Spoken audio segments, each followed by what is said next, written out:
Project Zomboid's Build 42 update has multiplayer available as of the 11th of December, but there's also a bunch of brand new additions, balancing changes, and bug fixes that are worth knowing about. So, in this video, I'll tell you everything you need to know with what's changed in the 42.13 update. I'll do my best to condense the long list of patch notes into the stuff you'll actually care about, while leaving out the stuff you likely won't notice. If you want to give multiplayer a try, you just need to right-click on Project Zomboid in your Steam library, select Properties, head to the Betas tab, and then select Unstable from the drop-down list.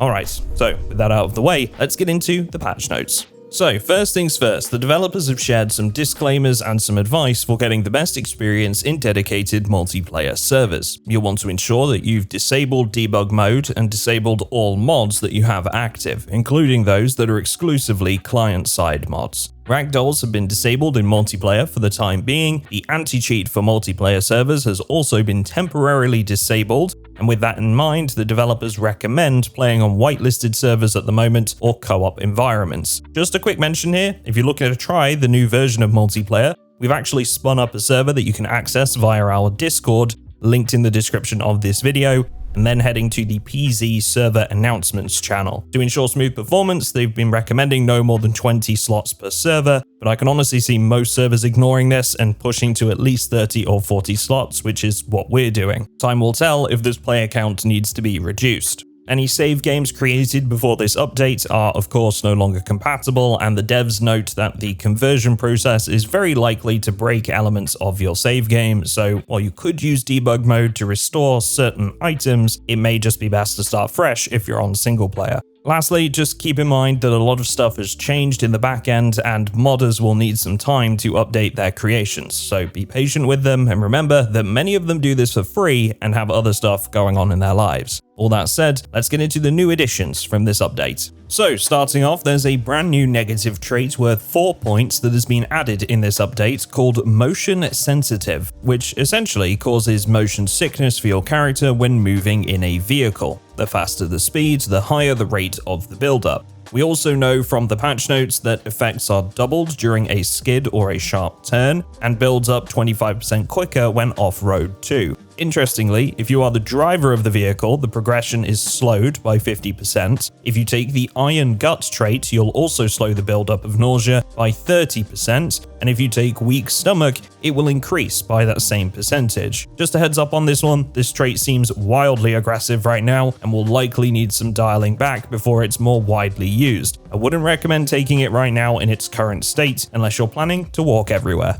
Satchels and water bags are now placed on a different part of the character's body in a new satchel slot, which crucially means that they can now be worn alongside your usual backpacks, like hiking backpacks or school bags, for example. You can also now equip various clothing and containers like bags and satchels while walking. A handful of very helpful double-click actions have been added when interacting within the inventory panel. For example, applying a bandage to a wound is now as easy as double-clicking the bandage itself, rather than having to open the character information panel and right-clicking the wound before selecting the bandage. You can see how saving a few seconds is going to be incredibly helpful when you're actively bleeding to death. This also extends to several other actions though, like double-clicking a book to read it, package items to unbox them, or a container like a backpack to equip them on your character. The devs have been busy with more than just double-click actions though. In fact, they've added a number of easier interactions within certain parts of the interface. For example, there is now a new button that allows you to transfer any matching items from your inventory in a container that already holds those items, and another button to do the reverse. This should make offloading loot after a scavenging run a much faster process as a result. Firearms have received a new targeting prioritization feature in this update, ensuring that by default,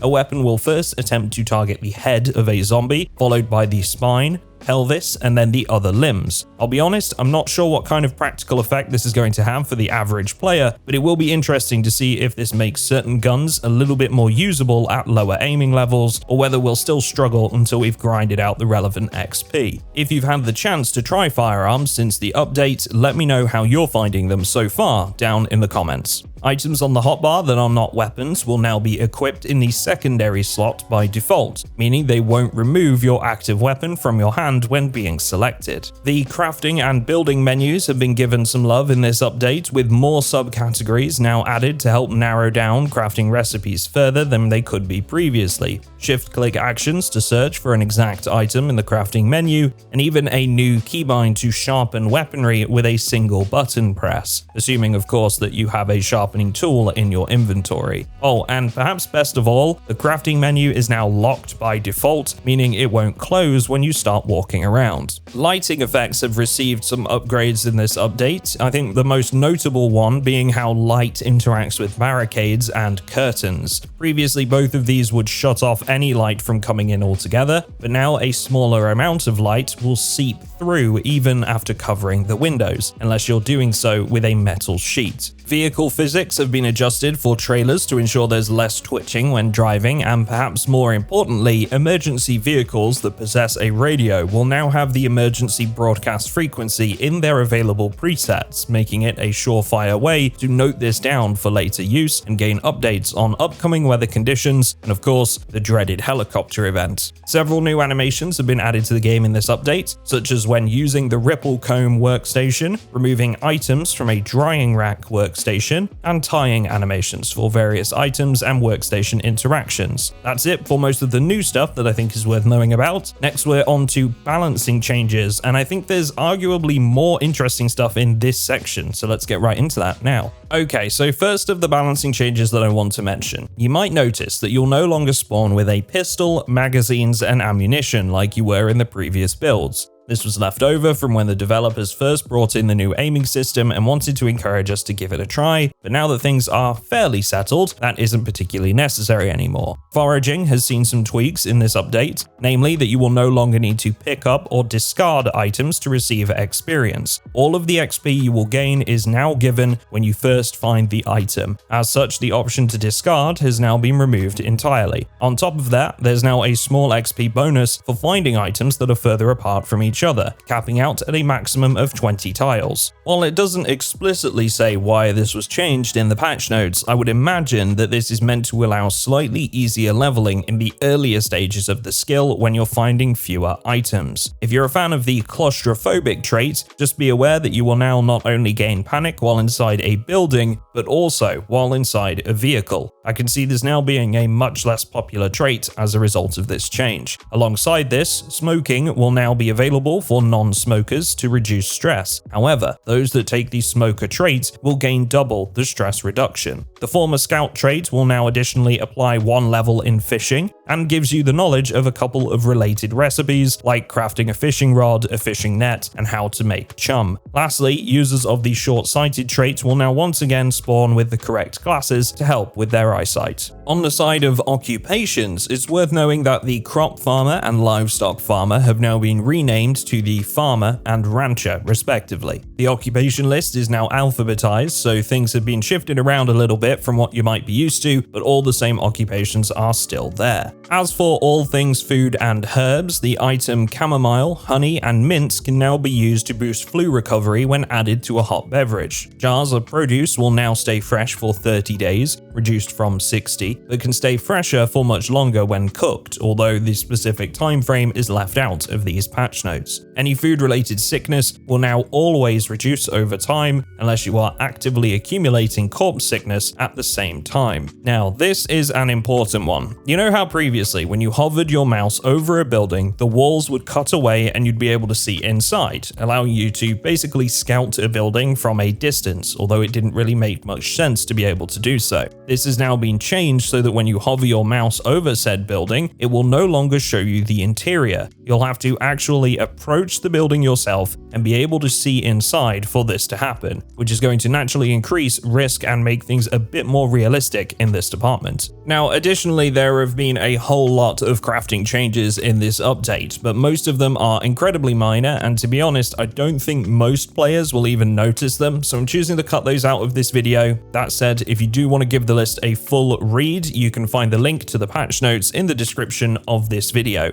For now, we're moving on to a few of the fixes that are worth knowing about. Okay, so there's not going to be much in this section, I don't think, but one of the biggest things I've seen in these patch notes is that previously some sprinters weren't giving off vocal cues that serve to alert the player to their presence. This has now been fixed, so you won't have any nasty surprises without the chance to react. A bunch of sound effects that were incorrectly hooked up have been resolved, and there seems to be a number of new ones that have also been added too in this update, so you might want to keep your ears open while going about your day-to-day survival tasks on your next playthrough. A bug has been fixed that wasn't resetting the timer for animals being in a trap when a catch was removed from them, thus increasing the chances that the trap would be broken when a new animal entered that same trap. When slicing fish, hunger values weren't always correctly modified, which has also now been fixed. And lastly, it wasn't possible to grab chicken eggs from a coop when a tool was equipped in your hand. This was unintentional and has also now been rectified. Bottles of wine can now be opened again in this update, which gives you one more way to drown your sorrows during the apocalypse. A bug that caused jarred produce to rot in 10 days has been fixed, as of course, they should last much longer than this.